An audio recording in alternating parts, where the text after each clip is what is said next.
Marc Lavergne, bonjour. Bonjour. Comment réagissez-vous au rejet de la plainte du Soudan contre les Émirats? Elle est un petit peu attendue, hein. Je pense que la Cour reste dans son champ de compétences en émettant évidemment quelques considérations humanitaires qui ne sont pas directement de son ressort, mais elle est extrêmement prudente.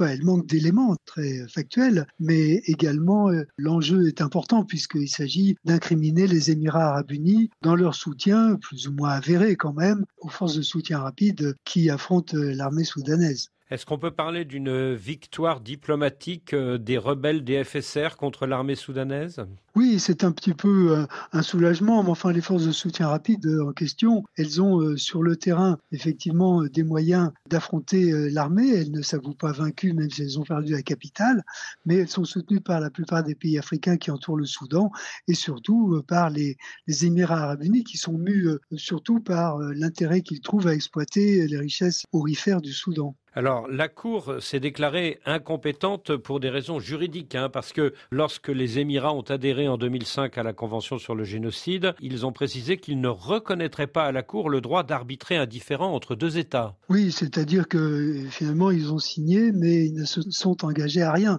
Mais malgré cette déclaration d'incompétence, la Cour précise qu'elle est profondément préoccupée par la tragédie humaine qui se déroule notamment dans le Darfour occidental. Oui, nous le sommes tous, j'imagine, mais je ne pense pas que ça ait un effet pratique, ni même des conséquences juridiques. Bon, il faut pour ça qu'il y ait des preuves qui soient amenées par des experts sur place pour qualifier de génocide les exactions qui se déroulent entre le Darfour occidental, la région en particulier qu'habitent les Massalites à la frontière du Tchad, et qui provoquent des centaines de milliers de déplacés au Tchad même. Est-ce que cette plainte du Soudan n'a quand même pas eu le mérite de mettre en lumière les massacres de Massalites à El Geneina il y a un an par les forces de soutien rapide? Oui, en effet, c'est une pierre de plus à porter à l'édifice, mais je pense que les forces de soutien rapide sont parfaitement identifiées comme étant des prédateurs, des pillards, des gens qui ne cherchent pas à fonder ou à remplacer un gouvernement, mais juste à se payer sur la bête, parce que ce sont des gens qui sont eux-mêmes la victime de changements climatiques,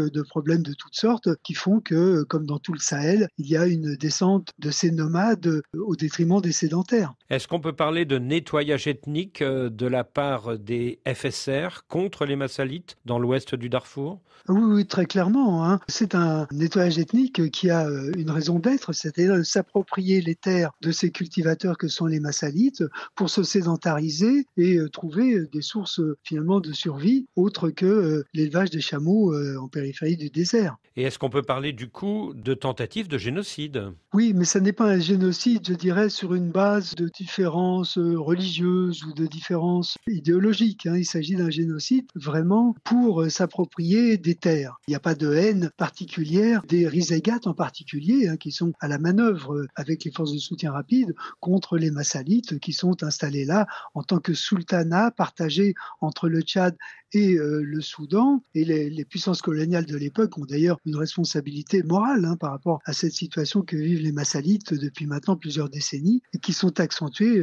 tout récemment depuis cette montée en manœuvre des forces de soutien rapide. Alors beaucoup ont tendance à renvoyer dos à dos l'armée du général Bourhan et les rebelles du général Hemeti, mais est-ce que ces derniers ne font pas encore plus de massacres, ne commettent pas encore plus de violences que les militaires du général Bourhan? Alors là, il faudrait avoir un peu une balance d'apothicaire, parce que l'armée possède le Soudan pratiquement depuis les années 50, depuis l'indépendance du Soudan. C'est l'armée qui a gouverné ce pays. Donc elle ne peut pas s'absoudre de responsabilité dans la situation que vit le Soudan actuellement. Donc vous avez tendance à renvoyer les deux camps dos à dos, c'est ça? Le Soudan est un pays ruiné, un pays dévasté, d'abord par l'armée, bien avant l'émergence de ces forces de soutien rapide, qui, il faut le rappeler, ne sont pas des rebelles, mais ont été le soutien de l'armée pour justement réprimer toutes ces populations du Darfour qui réclamaient un traitement égal aux autres Soudanais, aux gens de la vallée du Nil. Donc il y a une sorte de collusion entre ces deux ennemis qui partagent les torts et le drame du Soudan. C'est un combat entre deux prédateurs de la démocratie? Ah tout à fait, hein, il y a bien eu une transition démocratique qui a été lancée à partir d'avril 2019 et les représentants de cette transition étaient accueillis à bras ouverts dans les pays occidentaux, mais qui ont disparu de l'écran finalement depuis que les choses se sont envenimées entre l'armée et les forces de soutien rapide qui ont voulu se débarrasser du général Omar al-Béchir parce qu'il était sous mandat d'arrêt de la Cour pénale internationale, ce qui nuisait évidemment à l'image du Soudan. Donc l'armée a pris le relais en écartant son chef, mais rien n'a changé dans le système idéologique finalement qu'elle promeut. 2 ans après le début du conflit, est-ce que vous en voyez une issue? Non, par épuisement d'un des deux combattants éventuellement, mais on voit qu'il y a des soutiens de chaque côté. Le soutien des Émirats arabes unis n'est pas le soutien de tous les pays arabes. L'Égypte soutient l'armée, d'autres pays riverains du Soudan, pour des raisons très diverses, soutiennent les forces de soutien rapide. On pense à l'Éthiopie par son animosité à l'égard de l'Égypte autour du grand barrage de la Renaissance sur le Nil. Et les pays comme le Kenya, l'Ouganda, le Tchad soutiennent également de façon plus ou moins directe les forces de soutien rapide. Ce qui est assez paradoxal puisque ce sont des gens qui n'ont pas de projet d'État. Et de son côté, l'armée est soutenue par l'Égypte et peut-être aussi derrière par un certain nombre de pays du Moyen-Orient comme la Turquie, non? Oui, pour des raisons diverses, hein. L'Égypte, évidemment, c'est la plateforme des États-Unis et de l'Occident dans la région. Et puis, elle considère que le Soudan a été longtemps son protectorat, sa colonie. Ce sont des gens turbulents qu'on connaît bien et qui risquent de menacer la stabilité de l'Égypte, de la vallée du Nil.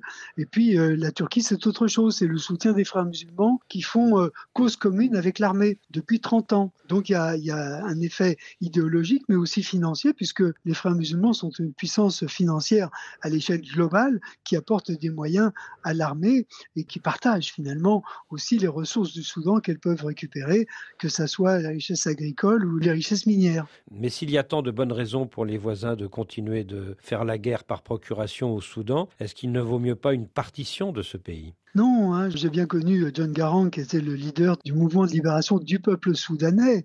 Hein, c'est bien comme ça que ça s'appelait. C'est un mouvement de libération des peuples du Soudan, du nord au sud. Et il me disait, si un jour le Soudan est divisé en deux, on aura deux problèmes au lieu d'un. Et c'est exactement cette prédiction qui est en train de se réaliser, puisque le Sud-Soudan est lui-même, ou le Soudan du Sud aujourd'hui, à feu et à sang. Mais de fait, est-ce qu'il n'y a pas une partition militaire du Soudan entre le Darfour à l'ouest, qui est aux mains des rebelles des FSR, et le reste du pays qui a été repris par l'armée? Je pense pas, parce que ça s'est allé un petit peu vite. En réalité, tout le Darfour n'est pas acquis aux forces de soutien rapide, loin de là, puisque dans ces régions montagneuses, il y a des mouvements rebelles qui refusent de prendre parti entre l'armée et les forces de soutien rapide, en particulier chez les Fours, hein, autour du Djebel Mara, mais aussi dans les monts Nouba, on a une branche du mouvement de libération des peuples du Soudan, les Nouba, qui refusent aussi de prendre parti, qui demandent, eux, un système de séparation de l'Église et de l'État, si je puis dire, à la française, ce qui n'a été accepté jusqu'à présent par aucune des parties, et en tout cas pas par l'armée. Donc on a un patchwork à l'intérieur même de l'est du Soudan et au-dessus de Port-Soudan, dans les montagnes de la mer Rouge. Il y a des groupes nomades, les Béja et autres, qui n'ont pas pris parti. Et quant à la population elle-même, elle a beaucoup de mal